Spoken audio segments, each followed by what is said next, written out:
একটা মেয়ে চাইলে সবকিছু করতে পারে, সংসার সামলাতে পারে, বাচ্চা সামলাতে পারে, তারপর চুলও বাঁধতে পারে, বাহিরে জব করতেও পারে। আসসালামু আলাইকুম, খাদিজাস ব্লগে আপনাদের সবাইকে স্বাগতম। আশা করি সবাই ভালো আছেন। আগে নিজেরা মা বাবার কাছে আবদার করতাম, এখন আমার সন্তানরা আমার কাছে আবদার করে মাঝে মাঝে। এই তো সেদিন আমার বড় ছেলে আমাকে বললো, আম্মু বিরিয়ানি খাবো, বিরিয়ানি পাকাও। তাই তো আমার ছেলের জন্য আমি বিরিয়ানি পাকাইতে চলে আসলাম। যদিও শুধু ঘরে মুরগির মাংসটাই ছিল, তাই মুরগির মাংসটা দিয়ে বানিয়ে ফেললাম। প্রথমে আমি আদা রসুন, তারপরে জয়ফল, জিরা বাটা এসব দিয়ে রেখেছি। তারপর হচ্ছে যে বিরিয়ানির একটা মশলার প্যাকেটও দিয়ে দিলাম সাথে। সবকিছু দেওয়ার পরে আমি ওগুলাকে ভালো করে মেখে ম্যারিনেট করে রাখবো। এর সাথে কিছুটা পরিমাণ তেলও দিয়ে দিচ্ছি। আর এই মাংসটা আমার কাছে মনে হয় যে হাত দিয়ে মাখাইলে বেশি পারফেক্ট হয়। তো আমি সুন্দর করে হাত দিয়ে মাখিয়ে ফেললাম। আর বিরিয়ানির সাথে আলু না হলে চলে না। আর এখন যেহেতু শীতের সিজন, নতুন নতুন আলু বের হচ্ছে। এই আলুগুলা যেভাবে রান্না করেন না কেন, যেই তরকারিতে দেন না কেন, অনেক ভালো লাগে। আমার আলুগুলা সিদ্ধ হওয়া দরকার, তো তাই তো মাংসের সাথে দিয়ে দিলাম। যেহেতু মাংস হবে, আলুটাও হয়ে যাবে। পরবর্তীতে আমি আলুটা উঠিয়ে পিস পিস করে কেটে তেলে ভেজে নেব। এই তো আমি এগুলো সুন্দর করে ভালোভাবে রান্না করে নিচ্ছি নেড়ে ছেড়ে, যেহেতু একটু মশলাপাতি বেশি আছে, নিচ দিয়ে লেগেও যেতে পারে। তো কি করবো, একবার ঢাকনা দিয়ে রাখি, আবার উঠাই, আবার ঢাকনা দিয়ে রাখি, আবার নাড়ি সারি, তারপর আবার উঠাই। এক পর্যায়ে আমার রান্না কমপ্লিট। তো এই পর্যায়ে এসে আমি আলুগুলো নামিয়ে নিচ্ছি এবং কি ভালোভাবে ধুয়ে এগুলাকে পিস পিস করে কেটে তো তেলে ভেজে নিচ্ছি। কার কাছে কেমন লাগে জানি না, তবে এই বিরিয়ানির সাথে এই আলুটা আমার কাছে অনেক ভালো লাগে। এই তো এক পর্যায়ে আমার এই আলুগুলো সম্পূর্ণভাবে ভাজা হয়ে গেছে। এবার আমি এক পাকে পানিটা গরম করে নেবো, যেহেতু চালের সাথে গরম পানি দেওয়া লাগে।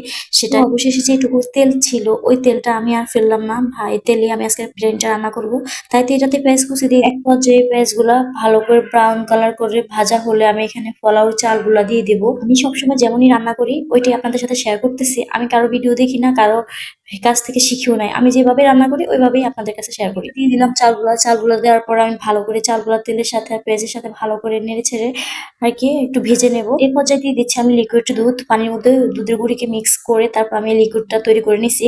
যেহেতু আমার বাসায় টক দই নাই, লিকুইড দুধ দেওয়ার পরে একটু ভালোভাবে নাড়িয়ে ছাড়িয়ে তারপর আমি দিয়ে দিব পরিমাণ মতো গরম পানি। যেহেতু আমি 3 পা পোলাও চাল নিছি, মানে 3 পট পোলাও চাল নিছি, সেহেতু আমি 6 পট পানি দিয়ে দিছি। আর একটা কথা কি, আপনার এই বিরিয়ানি বা পোলাও এগুলো আপনার পারফেক্ট হবে আপনি যদি পানির পরিমাণটা ঠিক মতো দেন। তাহলে যদি পানির পরিমাণটা একটু বেশি হয়ে যায় তাহলে ভালো হয় না, যদি একটু কম পড়ে যায় তাহলে ভালো হয় না। আর এই তো আমি মাংসগুলা দিয়ে দিচ্ছি। জানি না কে কোন পর্যায়ে এসে মাংসগুলা দেয়, আমি শুরুতে দিয়ে দিই। আমার কাছে মনে হয় শুরুতে দেওয়াটাই ভালো, তাহলে সবকিছুর সাথে মিশ্রণটা ভালো হয়। আর এই পর্যায়ে যদি লবণ একটু কম পড়ে তাহলে চেক করে নেওয়া যায়, আবার লবণও অ্যাড করা যায়। মাংসটা দেওয়ার পরে যখন পানিটা ফুটবে তখনই আমি কাঁচামরিচ দিয়ে দেবো। এটা আমি কাঁচামরিচ গুলো দিয়ে দিলাম। এই পর্যায়ে আমি ওগুলা কিছুক্ষণ দমে রাখবো, মানে ঢাকনা দিয়ে ঢেকে রাখবো। মাঝে মাঝে ঢাকনা উঠিয়ে তো একটু উল্টে পাল্টে দিতে হবে, নয়তো নিচে দিয়ে লেগে যাবে। আর এই তো এদিকে পানিগুলো শুকিয়ে যাচ্ছে, আমার বিরিয়ানিটাও হয়ে আসছে। এই তো আমি লাস্ট পর্যায়ে এসে দিয়ে দিব সেই ভেজে রাখা আলুগুলো। এই আলুগুলো ছাড়া বিরিয়ানি জমেই না। এই বিরিয়ানি খেয়ে যদি স্বামী সন্তানরা যদি প্রশংসা করে তাহলে তার কথাই নেই। যেহেতু আমার বাচ্চার অনেক পছন্দ, সেহেতু আমার মাসে 3-4 বার করে এই বিরিয়ানিটা পাকানো লাগে। আর বিরিয়ানির সাথে সালাদ না হলে চলে না, তাই তো আমি সালাদ গুলো কেটে নিছি। আর এই তো আমার বিরিয়ানিও কমপ্লিট হয়ে আসছে, মাশাআল্লাহ অনেক ঝরঝরা হয়েছে। ছবিতে দেখে কতটা বোঝা যায় জানি না, কিন্তু মাশাআল্লাহ অনেক অনেক ঝরঝরা হয়েছে। অবশিষ্ট একটু পানি ছিল না, এই যে দেখতে পাচ্ছেন। সবাই ভালো থাকবেন আর আমাদের জন্য দোয়া করবেন। আল্লাহ হাফেজ।